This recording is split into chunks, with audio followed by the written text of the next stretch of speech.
appreciate your willingness to tell the truth and speak out and say the right things. And I'm on board with everything that you've said tonight, but for me, the basic problem in this country is we are murdering our babies wholesale. And doing that and continuing that, God is not going to bless this country again. And I want to know your view on that subject. Right. Okay. I'm pro-life.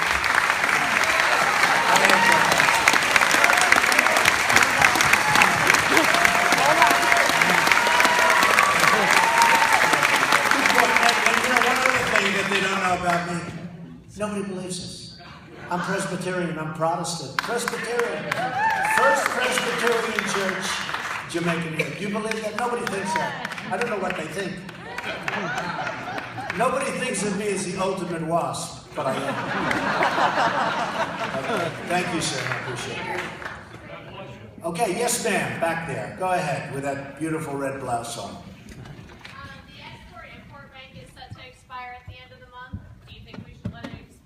Well, I think we should do trade. I think we should keep doing trade. I think we're going to do it in such a way. A lot of people are opposed to it. I want what's good for trade. I am a big free trader, but I want what's good for trade. But most importantly, I want what's smart for our country. Okay? Thank you. Okay? How about right here? Yes, ma'am. Go ahead. Do we get rid? It's fun, isn't it? It's like sitting down a hall. A lot of people, about 1,000 people, but it's a little town hall. Go ahead. Mr. Trump. Yes. You're not fired. You are hired to be our next president of the United States of America.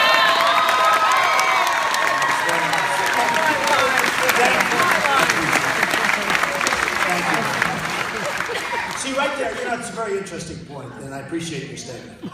But I give up a lot when I run. These politicians give up nothing. They run, they lose, they win. You got these people, they're losing elections. Now they decide to run for president. Many of them have lost elections. I said, wait a minute. She lost, he lost.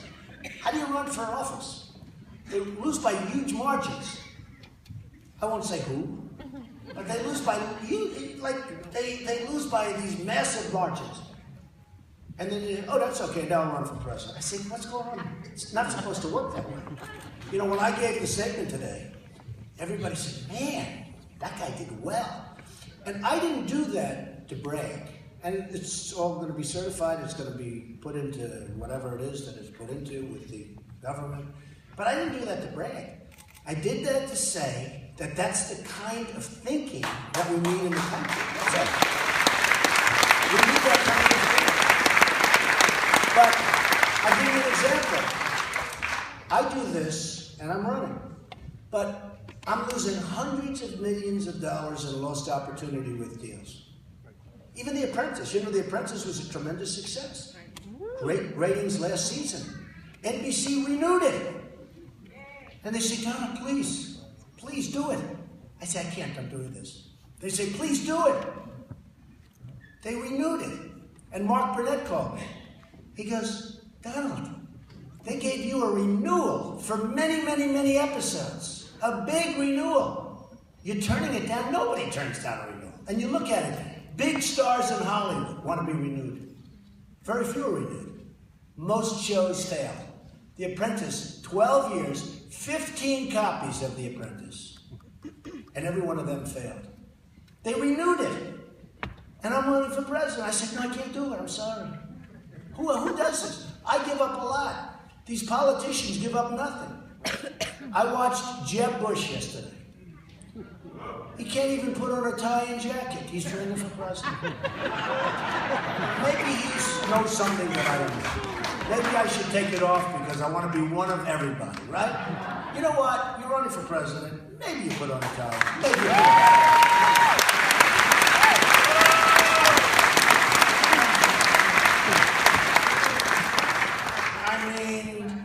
I thought it was ridiculous. But think of Jeb Bush. So, he's totally in favor of Common Core. Terrible. No. He wants some bureaucrat in Washington that just wants a check to watch over your children in Iowa, or New Hampshire, or New York, or California, or wherever. And some of them, I'm sure, are very caring people, but many of them are not. They just want their money. And I'll tell you what, I look at the folks in this room. You folks are a lot better at education and watching and seeing what's good for your kids than somebody sitting in Washington, D.C. getting a big fat paycheck. So Jeb Bush is strong in favor of Common Core. Now, I'll give him credit. He sticks to it. Most guys, no. Like Rubio. Rubio was really weak on immigration. His poll numbers plummeted, and all of a sudden he said, oh, I'm very strong on him. Well, you know where he is. I think he's a highly rated person. And by the way, I have better hair than he does, believe me. But also, Jeb Bush is very weak on immigration. I love it. He's weak on immigration. So, how do you win if you're weak on immigration, you're in favor of Common Core, and you're coming to a place like Iowa or New Hampshire where it all begins, or South Carolina? How do you win? I don't think you win. And he's raised a lot of money. And by the way, every single one of those people that are putting up money wants something. Just so you understand. They want something. Every one of those people. They want ambassadorships, they want deals, they want this. So these guys aren't free to do the right thing. They're not free to say, I got to do what's right for the country. They can't do what's right for the country. They got to do what's right for the people that gave them money to get elected.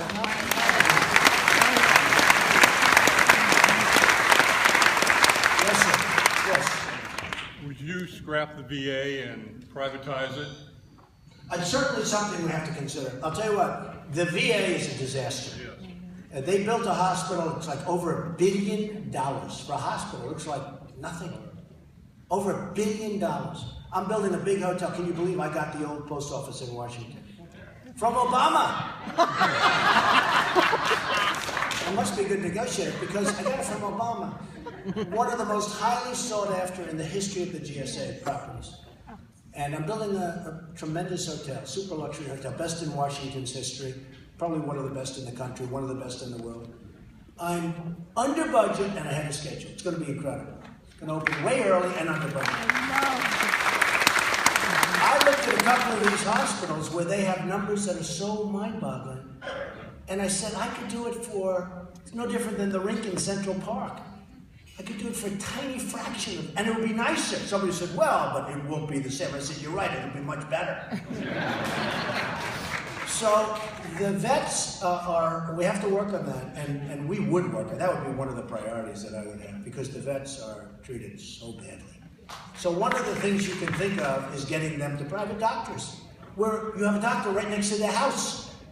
I have one case in New Hampshire where the people have to travel like a day to get to the place. And then they wait for 3 or 4 days in a waiting room. I said, man, that must be hell. Think of it. Put yourself in a position like that. You probably have things maybe a little bit like that here. But the vets are treated terribly. And, without the vets, we're not here.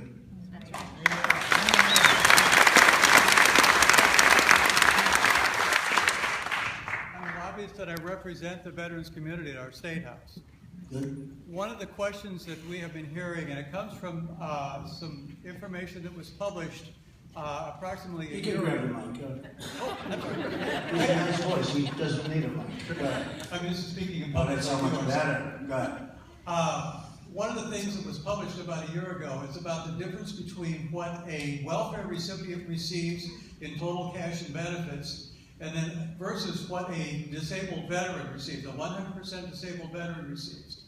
The difference is the welfare recipient receives between 2.5 and 4 times as much as a disabled veteran does. And you got to think about it. The disabled veteran earned his benefits.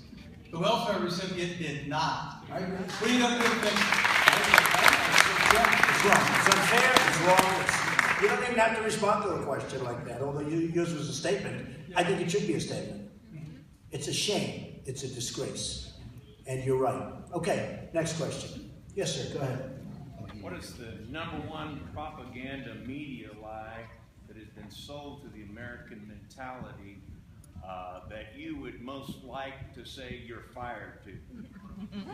Well, there's so many of them. It's interesting. What I'm doing is very interesting because actually today on some of the slightly liberal channels, I was getting great comments about what I said this morning in New York. And I said to people, What are you fighting for? Because, you know, sometimes we disagree because we're conservative and we're Republican conservative, and some of us are very strong conservatives, and we disagree. But in the end, I say to them, listen, take it easy, relax. I just want to make America great again. I have to add the word again. It was great. Right now, we owe $18 trillion. We got nothing but problems. We got problems with Russia. Putin can't stand us. Putin's using the N-word being nuclear. I mean, he said a couple of weeks ago, you better be careful with us. We have nuclear weapons. After watching a report on 60 Minutes that talked about how obsolete our weapons are, they don't even think the telephones work. Now, honestly, if I were Obama, and he's the one that wanted that story to get out because he wanted to get some funding. Can you believe it? What does that say to the enemy? That says this is the time. I mean, it's so bad. It's so stupid. But we have obsolete, we don't even know if they work. And this is all over the place on 60 Minutes. And it was put out, they say, by the administration. So it's terrible. So there are a lot of lies going. But you know, the one thing I do, I just say, hey, you know, they'll hit me with this or that. I say, hey, I'm just really good at fixing things and making things good and making things better. I buy Doral in Miami. It was a mess. Now it's the hottest resort, or among the hottest resorts in the world. It's hot. It's great. I fixed it. I made it better. A man at Doral who's a member there for a long time, it's phenomenal. The Blue Monster, I rebuilt it. I blew everything up and just rebuilt it. It's fantastic. Got it for the right price, by the way. That allowed me to do the rest. But a member came up, and I thought it was really sort of beautiful the way he said it. He said, you know, Mr. Trump, I was a member here, and the place was really going bad. It was tired, it was old, it was rotting. It was really in bad shape. Everyone made money with it, the Wall Street geniuses, and they made money and flipped it and flipped it.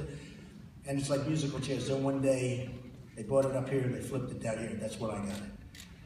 And he said, you know, what you did here, it's incredible. Brand new, gorgeous, great reviews. He said, what you did here is what should happen with our country.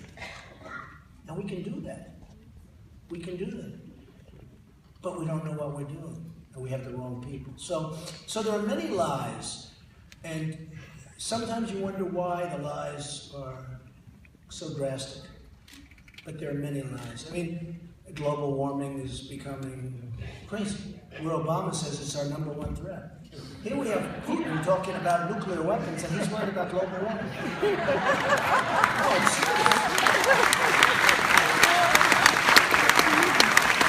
so there are many lies. There are many lies. But many of the people are bad people that lie. They do it for their own economic gain or gain in some form that we wouldn't even know about. But many of those people aren't bad people. They're real believers.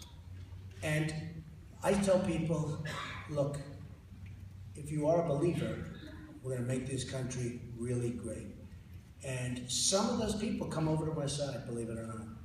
Because it's a simple message. It really is a simple message. Yes, sir. Your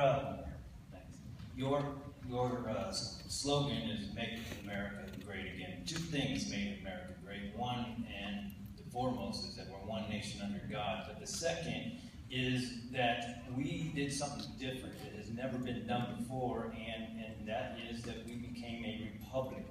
And too often, the lack of education in this country, we're losing our U.S. history, and we are turning into a democracy, which our forefathers never wanted. You, as a president of the United States, what are you going to do to restore our republic? Well, you know, you said something that was interesting, because you mentioned the word education. So we're #1 in the world per capita, per student, at spending money. We're number 26 in the world at being good. In other words, we have 25 countries that are ahead of us that spend much less. Some spend no money. And a lot of things start with education. Now, we have a lot of great people. You know, Common Core is a problem, because you look at that Department of Education building. I look at that, I say, would I like to turn that into a nice office building?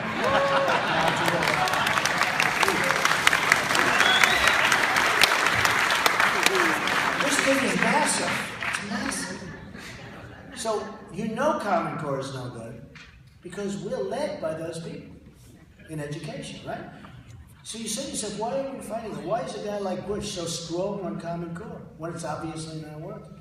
So we have 25 nations ahead of us, and yet we're number one by far, not even close, in spending per student. Education is very important. You understand that, okay? Yes, sir. Who do we have over there? Go ahead. Yes.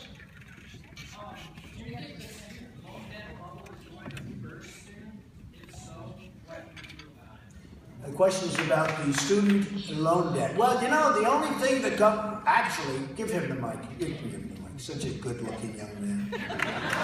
Thanks, Mr. Trump. Were you affected? Are you affected by student loan debt? Luckily, I got lots of scholarships, so no. But my Scholarships in what? What are you, a football player or a I'm a wrestler? runner. You must be a wrestler. I love Iowa wrestlers. I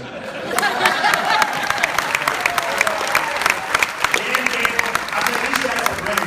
They are tough cookies. What do you do? Why did you get a scholarship? I'm a distance runner and That's an good. academic. Very good. Very impressive. Go ahead. Give me the question. I just want to know if you think the student loan debt bubble is going to burst. I think the whole economy is a bubble. What can we do about I it? mean, we have a false stock market, which benefited me in all fairness. You had to be an idiot not to buy it. But we have a false stock market, and we have artificially induced low interest rates. And I'll tell you the people that get hurt was the middle class. The middle class is being decimated. You know, the people that did it right, the people that saved every week out of their paycheck, and they put $10 away and $20 at the end of 30, 40 years they're so proud of themselves.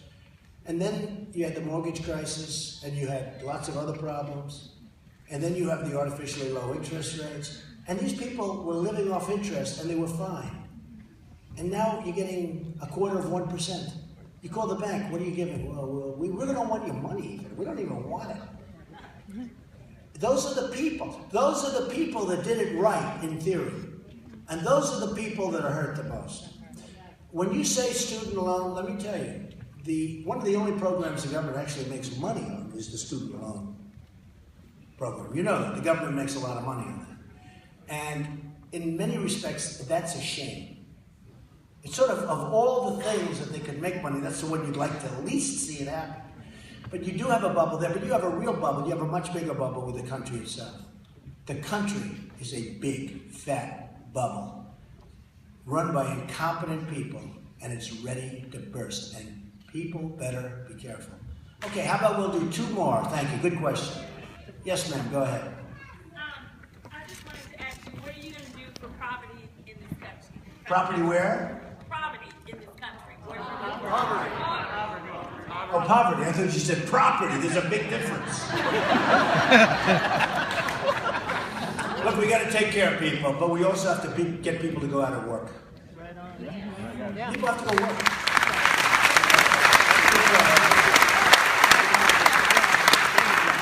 Go ahead, son. Mr. Trump, I and I think many other people are concerned about wasteful and inefficient, it's just wasteful government spending. Wasteful, he said, he's concerned about wasteful government spending. You got plenty of it. You got to be very concerned. You should have white hair by now. Pork barreling is a term that I learned recently, and it just kind of refers to the idea of how big donors get rewarded with government projects and public contracts. That's what happens, yeah. What do you think about the idea of publicly financed campaigns in order to try to curtail that kind of activity? I think it's fine, but you know it's the least of our problems. It's not, a big problem is you're talking about the much bigger amounts of money that are being taken from us. They're being taken, like with babies, by other countries. That's why your Social Security is in such trouble. That's why Medicare and Medicaid are in such trouble. Not to mention the theft and abuse and all of that goes on, which we all know we have to stop that. But the big money, the really big money, has to do with what's happening to us on trade. We're losing our jobs, we're losing our base, we're losing our manufacturing. And then they're giving us their money to pay them interest. I mean, the whole thing is insane. That's the real problem. But certainly we can think about different forms of campaign finance laws. Thank you. But that's not the biggest problem we have. Okay, how about one other question, a really vicious, violent... How do you beat Hillary?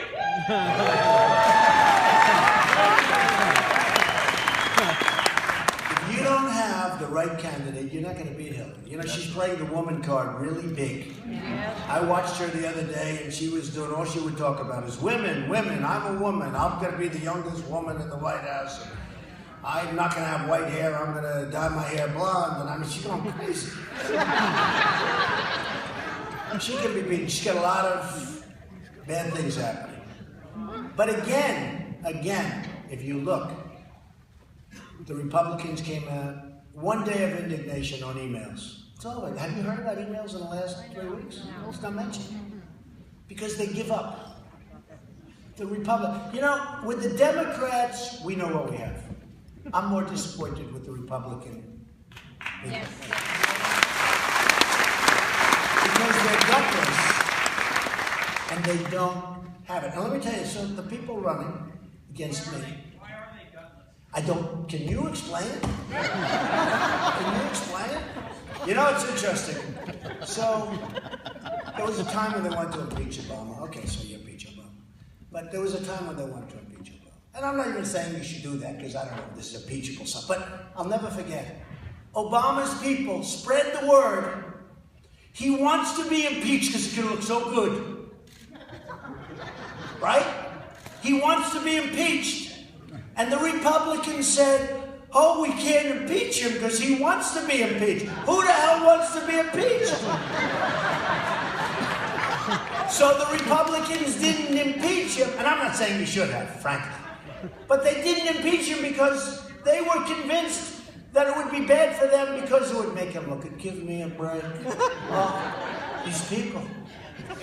But the Republicans over the last few years, you understand it. That's why you shouted out that question very brilliantly. The Republicans over the last few years had 3 opportunities to really do some big damage to get rid of Obamacare or at least make it much better. You gotta really repeal it, it's a disaster. Website, $5 billion and it still doesn't work. I tell people, I have so many websites. I get some people. You know, a little while ago I said, I get some young people. And people said, oh, that's discriminatory. Yeah. Okay, so I don't say that anymore, I just get people. You learn. I don't care if they're young, they're old, they create a website. It cost me $3. It cost me nothing. How do you spend $5 billion on a website? But Hillary can be beaten. You got to go to the emails. Very good. You got to go to the foundation. You got to go to a lot of different things. And I will tell you, in my opinion, and I see them all, and I see them all the time, there's nobody that's going to beat her except Donald Trump. Right. Good luck, everybody.